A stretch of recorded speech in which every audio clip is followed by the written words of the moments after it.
Hi guys, the Metal Maniac back again, and in this video, I'm going to be doing a review of the album Heavy Metal Maniac by the band Exciter. This is their debut album, and it was released in 1983. So, before I get into the songs, I'm going to name off the band members really quick. John Ritchie on guitar, Dan Beeler on drums and vocals, and Alan Johnson on bass. So, the album starts off with a short instrumental called The Holocaust, and honestly, it's not super short, but it's short enough to where it could have been left off the album. This instrumental doesn't really leave any impact, and it's not very memorable, so I have no idea why they even put it on the album to begin with. Yeah, short instrumental, but pretty forgettable. Next up is Stand Up and Fight. I almost said Stand Up and Shout, but no, that's a Dio song. Stand Up and Fight, it's pretty decent. It has a pretty decent riff. Okay guitar solo. Dan Beeler's vocals are pretty good.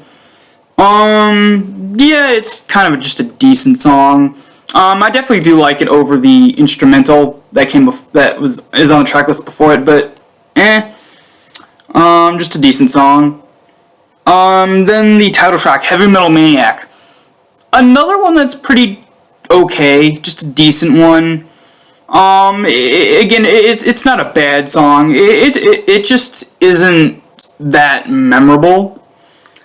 But thankfully the album picks up with the next song, Iron Dogs. Oh my god, this should have started the album.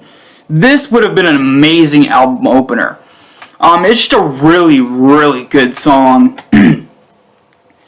Yeah, it starts off with this really cool opening riff that's also pretty much the main riff as well.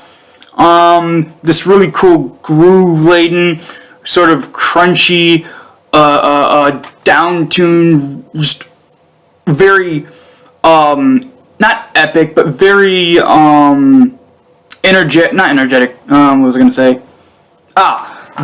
Very, cool riff. I don't know, I forgot exactly what I was going to say, but yeah, it's just a really cool riff. It's sort of, I don't know, honestly, I think just because of the opening riff alone, this song, Iron Dogs, should have been the album opener. But yeah, it has a very cool, catchy, heavy riff to it.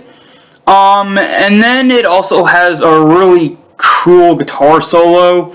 Very wild, very chaotic. And then near the mid to end part of the song, it sort of speeds up. It's just a very energetic section of the song, and then it sort of ends. But yeah, very cool. Great riffing, great vocals, guitar solo is really good, and I love how it sort of speeds up near the end. But yeah, Iron Dogs, great song. Next up is the song Mistress of Evil. This one's really cool. It starts off with this very melodic guitar riff. At first you think, oh, this might be, a ballad, because it is a very melodic, ballady type opening riff. But then the song picks up, and it's sort of like a standard pace song for, the song, considering the other songs on the album. But it's just a very cool opener. The song's pretty energetic after that. Really cool riff, great vocals. And then it sort of like shifts here and there, and then it shifts, a little bit, one time back to the more slowed pace, and it paces up again. Just a very cool, interesting song with a very, very interesting way they did the riffs, and how everything speeds up and slows down. It's just very well put together. I really love it. Next song is called Under Attack. Another great song. This one's pretty much a straightforward, very energetic song with a very energetic guitar solo. It doesn't have any slowed down parts like the previous songs. It's just a very simplistic, very fast-paced, really memorable song. Again, great guitar solo as well. The next song is Rising of the Dead. Yeah, another great song. This one, I was gonna say, this one I think is, I don't know, this song when I first heard this particular song, it sounded very familiar to me, but I couldn't place where I heard it before. I still can't. I've heard this song before somewhere, but I can't remember. So when I first listened to this album, I was like, oh wait, I recognize that song. So yeah, I've heard it before, but I don't remember from where. But yeah, another really great song. Just again, like with most of these, very simplistic riff work and stuff, but very, very good. Next up is Black Witch, which this song is a ballad. Now, like I said before, Mistress of Evil starts off kind of like a ballad, but then it picks up. No, but Black Witch is a true ballad. This is it's a ballad song from start to finish. Great. I love this because, one, it is a very, very good, very simplistic riff that goes throughout, but it's very memorable. It's a very heavy riff. It sort of has like a weight to it, but it's very, very good. It fits the tone of the ballad very, very well. And Dan Beehler's vocals also amazing. And then it also has a really cool, very melodic guitar solo as well. I don't say very, very melodic, but yeah, I guess it's melodic for Exciter, I guess. Yeah, just a great ballad. Then the next song is Cry of the Banshee, it ends the main album. There's 2 bonus tracks, which I'll get to in a minute, but Cry of the Banshee is the album closer. Very good. Probably my favorite of the more energetic, fast-paced songs. But yeah, just a very cool, very wild-sounding song. Very wild riffing, wild guitar solo. Actually, there's 2 different guitar solos. Yeah, just a very energetic song. Great way to end the album. And then, like I said, there's 2 bonus tracks. The first one is called World War III. This one's kind of forgettable. It doesn't really stand out to me at all. It's kind of like with the first 3 tracks on here of the main album. Pretty forgettable. But the second bonus song, Evil Sinner, this is great. Now, Evil Sinner, it pretty much sounds like a part 2 to Cry of the Banshee. Like, musicality-wise, musicality-wise, overall, it's very, very similar to Cry of the Banshee. Now, it's not so similar to where it's pretty much just a copy of that song, but it is very similar. I mean, it is similar enough to where you could kind of consider it a part 2 to Cry of the Banshee.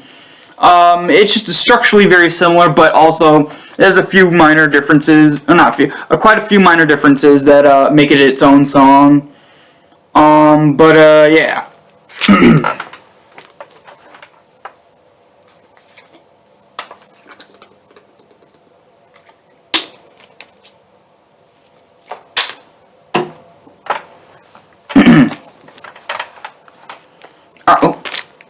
Anyway, so before I get into my final thoughts on my verdict, I'm gonna show off the artwork really quickly. It's kind of simplistic. It's not too much going on.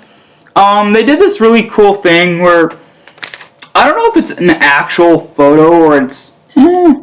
Of course it is edited, but it's basically just like a giant amp here, and a hand with an arm with a switchblade cutting into the amp, and there's blood coming out of it.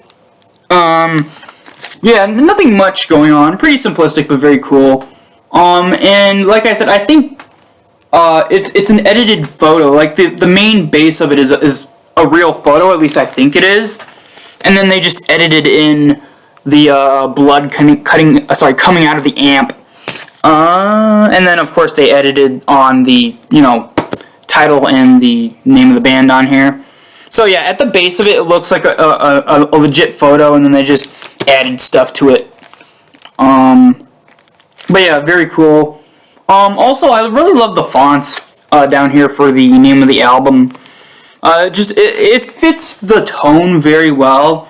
Like, there's some very wild, chaotic songs on here, and I think just the fonts for the name of the album really captures that in a way. And then, of course, you got, the name of the band, Exciter, up there. And then on the back, it's just the track listing and a picture of a live show. So, overall, the album, for the most part, is really, really, really good. Like, the end of the second half and the end of the first half and the majority of the second half, all of the second half, are really, really good. But, like I said, the first 3 songs on the first half are pretty forgettable. And then, like I said, the first of 2 bonus tracks is pretty forgettable as well. But I don't really think that's a huge issue, because, like I said, the rest of the album is really good. I don't know. I'd say my top 3 off of here, I guess, would be Iron Dogs, The Black Witch, and Cry of the Banshee. But yeah, it's just a very good album. And yes, it has its flaws. Again, the first 3 tracks, I'm repeating myself, but so it's kind of difficult to rate the album because it's just a very odd first half. I'm gonna give it an 8.8 out of 10. Even though I technically should give it a little bit lower considering, the first 3 songs and whatever, but, I don't know, I just really enjoy the rest of the album enough to where I feel like I could give it a higher rating, than, if I give it a lower rating, I don't know. But yeah, just as is, I do really like the majority of it, and yeah, I'm gonna give it an 8.8 out of 10. Yeah. Alright, so that's about it for this video. Hope you guys enjoyed, and I will see you all next time.